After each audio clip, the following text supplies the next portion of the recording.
Welcome to Genius Shorthand Academy. Transcription number 157. Get ready. 5 seconds to go. Start. Mr. Speaker, Sir, while considering the various aspects of the Welfare Ministry, it is essential to find out the ways and means to implement all those welfare programs that could lead us towards the establishment of a welfare society.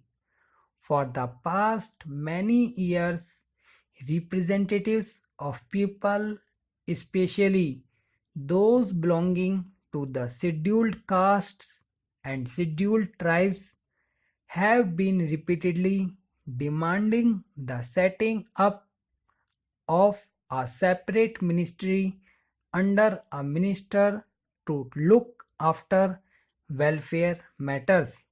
The previous government had set up the welfare ministry in September 2005 and thus fulfilled a long standing demand. Earlier, this department was attached either to the Home Ministry or to the Education Ministry in the name of Department of Social Welfare. Hence, it was not possible to pay due attention to it.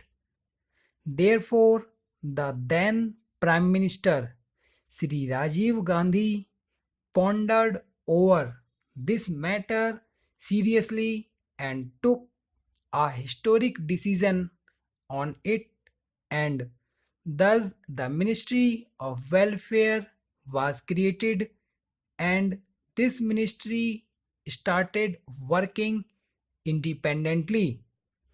Several departments attached to the Home Ministry, including the Department of Harijan Welfare and other departments looking after the welfare of minorities, disabled people, and other weaker sections of the society, were detached from the Home Ministry and put under the Ministry of Welfare.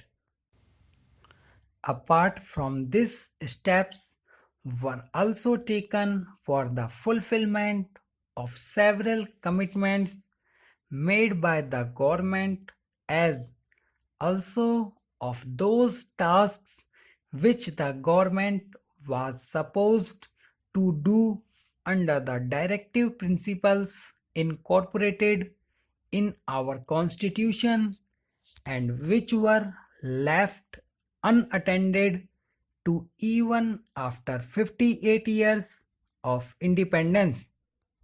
Although our constitution calls upon the government to take steps so as to make the weaker sections and the disabled self-reliant so that they do not become a burden on the society, it is regrettable that we have not been able to formulate any national policy in this regard. A national policy for children was announced, but appropriate steps were not taken in the right direction for the implementation of that policy.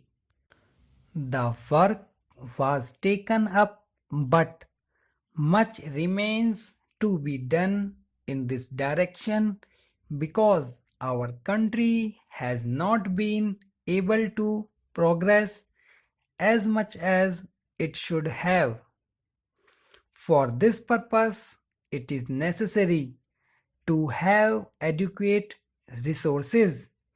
Today, the situation is that due to non-availability of resources, we are not able to allocate as much money as we would have liked for our programs.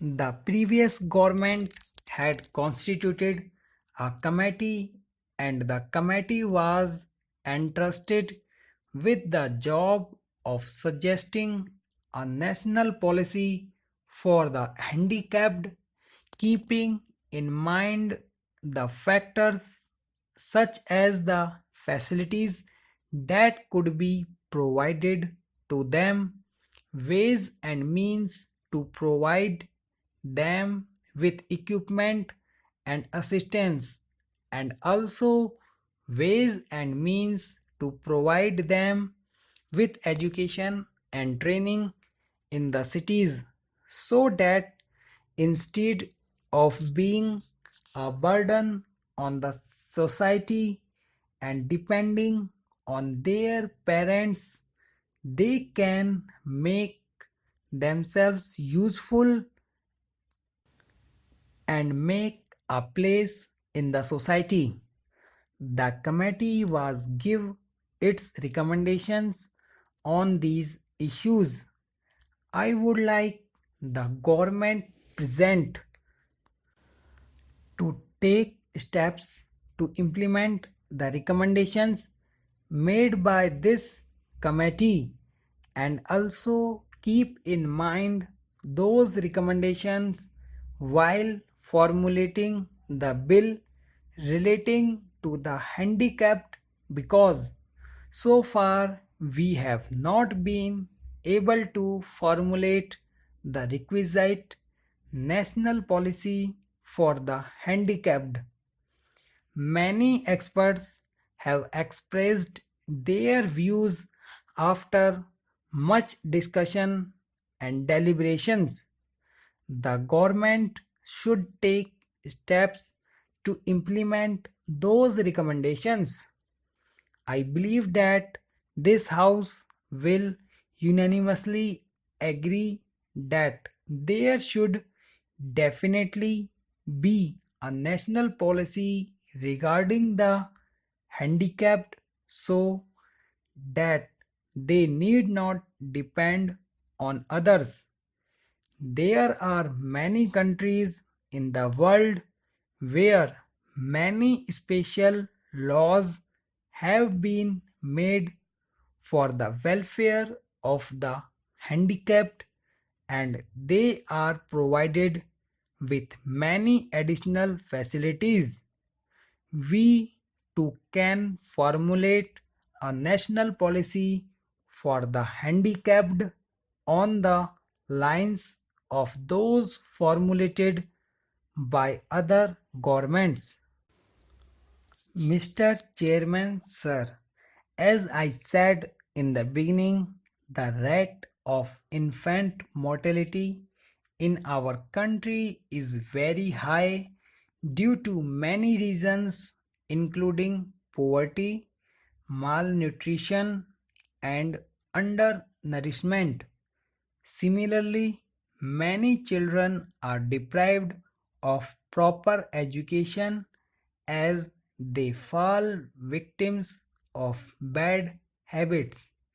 We have observed that in many families, the parents are illiterate, or they are so busy in their work that they are not able to pay proper attention to their children. Some of these parents work as laborers, while some others are engaged in similar menial jobs. The previous government had formulated, passed, and implemented the Juvenile Justice Act. I would like the government to make adequate arrangements to see that the act is fully implemented in all the states, and that none of its provisions is violated. The children are the future of our country and as such cannot be neglected. Tomorrow they are going to shoulder the responsibility of the nation.